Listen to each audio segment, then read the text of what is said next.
आज हम वेद के बारे में बताने जा रहे हैं। आप ध्यानपूर्वक कृपया सुनें और इससे फ़ायदा उठावें और इनके बारे में जानकारी रखें। 4 वेद जानिए किस वेद में क्या है। वेद दुनिया के प्रथम धर्म ग्रंथ है। इसी के आधार पर दुनिया के अन्य मजहबों की उत्पत्ति हुई, जिन्होंने वेदों के ज्ञान को अपने तरीके से भिन्न भिन्न भाषा में प्रचारित किया। वेद ईश्वर द्वारा ऋषियों को सुनाए गए ज्ञान पर आधारित है, इसलिए इसे श्रुति कहा गया है। सामान्य भाषा में वेद का अर्थ होता है ज्ञान। वेद पुरातन ज्ञान विज्ञान का था भंडार है। इसमें मानव की हर समस्या का समाधान है। वेदों में ब्रह्म यानी ईश्वर, देवता, ब्रह्मांड, ज्योतिष, गणित, रसायन, औषधि, प्रकृति, खगोल, भूगोल, धार्मिक नियम, इतिहास, रीति रिवाज आदि लगभग सभी विषयों से संबंधित ज्ञान भरा पड़ा है। सतपथ ब्राह्मण के श्लोकों के अनुसार अग्नि, वायु, आदित्य और अंगिरा ने तपस्या की और ऋग्वेद, यजुर्वेद, सामवेद और अथर्ववेद को प्राप्त किया।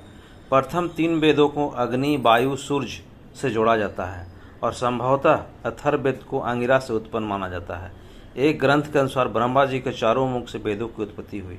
वेद सबसे प्राचीनतम पुस्तक है, इसलिए किसी व्यक्ति या स्थान का नाम वेदों पर से रखा जाना स्वाभाविक है। जैसे आज भी रामायण, महाभारत इत्यादि में आए शब्दों से मनुष्यों और स्थान आदि का नामकरण किया जाता है। वेद मानव सभ्यता के लगभग सबसे पुराने लिखित दस्तावेज है। वेदों की 28,000 पांडुलिपियां भारत में पुणे के भंडारकर ओरिएंटल रिसर्च इंस्टीट्यूट में रखी हुई हैं। इनमें से ऋग्वेद की 30 पांडुलिपियां बहुत ही महत्वपूर्ण हैं, जिन्हें यूनेस्को ने विरासत सूची में शामिल किया है। यूनेस्को ने ऋग्वेद की 1800 से 1500 ईस्वी पूर्व की 30 पांडुलिपियों को सांस्कृतिक धरोहर की सूची में शामिल किया है। उल्लेखनीय है कि यूनेस्को की 158 सूची में भारत की महत्वपूर्ण पांडुलिपियों की सूची 38 है। वेदों के उपवेद: ऋग्वेद का आयुर्वेद, यजुर्वेद का धनुर्वेद, सामवेद का गंधर्ववेद, अथर्ववेद का स्थापत्य वेद, एक क्रमशः चारों वेदों के उपवेद बतलाए गए हैं। वेदों के विभाग 4 हैं: ऋग्वेद, यजुर्वेद, सामवेद और अथर्ववेद। ऋग स्थिति, यजु रूपांतरण, साम गतिशील और अथर्व जड़। ऋग को धर्म, यजु को मोक्ष, साम को काम, अथर्व को अर्थ भी कहा जाता है। इन्हीं के आधार पर धर्मशास्त्र, अर्थशास्त्र, कामशास्त्र और मोक्ष शास्त्र की रचना हुई है।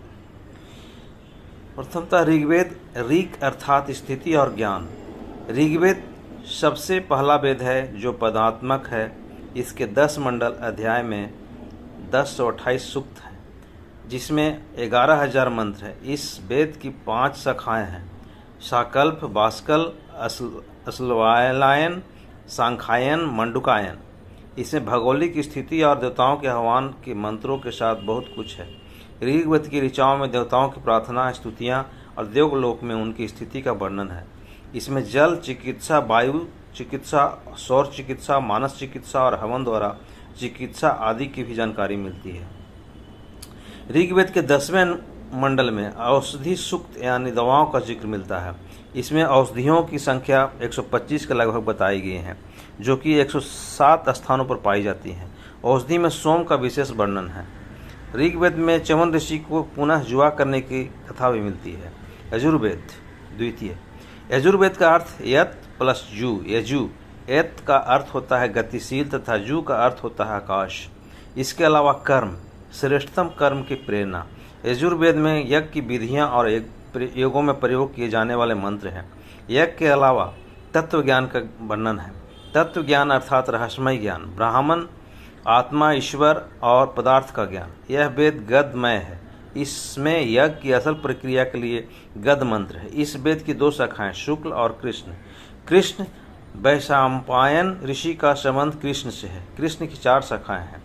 शुक्ल याज्ञवल्क्य ऋषि का संबंध शुक्ल से है। शुक्ल की 2 शाखाएं, इसमें 40 अध्याय हैं। यजुर्वेद के एक मंत्र में चबृंधानियों का वर्णन प्राप्त होता है। इसके अलावा दिव्य वैद और कृषि विज्ञान का विषय मौजूद है। सामवेद। साम का अर्थ रूपांतर, संगीत, सौम्यता, उपासना। इस वेद में ऋग्वेद की ऋचाओं का संगीतमय रूप है। सामवेद गीतात्मक यानी गीत के रूप में है। इस वेद को संगीत शास्त्र का मूल माना जाता है। 1824 मंत्रों के इस वेद में 75 मंत्रों को छोड़कर शेष सब मंत्र ऋग्वेद से ही लिए गए हैं। इसमें सविता, अग्नि और इंद्र देवता के बारे में जिक्र मिलता है। इसमें मुख्य रूप से 3 शाखाएं हैं, 75 ऋचाएं हैं। मैं अथर्ववेद के बारे में बताने जा रहा हूँ। अथर्व का अर्थ है कंपन। अथर्व का अर्थ अकंपन। ज्ञान से श्रेष्ठ कम करते हुए जो परमात्मा की उपासना में लीन रहता है वही अकंप बुद्धि को प्राप्त होकर मोक्ष धारण करता है। इस वेद में रहस्यमयी विद्याओं, जड़ी बूटियों, चमत्कार, आयुर्वेद आदि का जिक्र है। इसके 20 अध्यायों में 5687 मंत्र हैं। इसके 8 खंड हैं जिनमें भेषज वेद, धातु वेद ये 2 नाम मिलते हैं। तो इस तरह वेदों के प्रकार मैं बताया आपको। तो इस पर थोड़ा आप विस्तार से जानकारी लेना चाहते हो तो मैं बाद में दूंगा, और फिलहाल अभी इतना ही।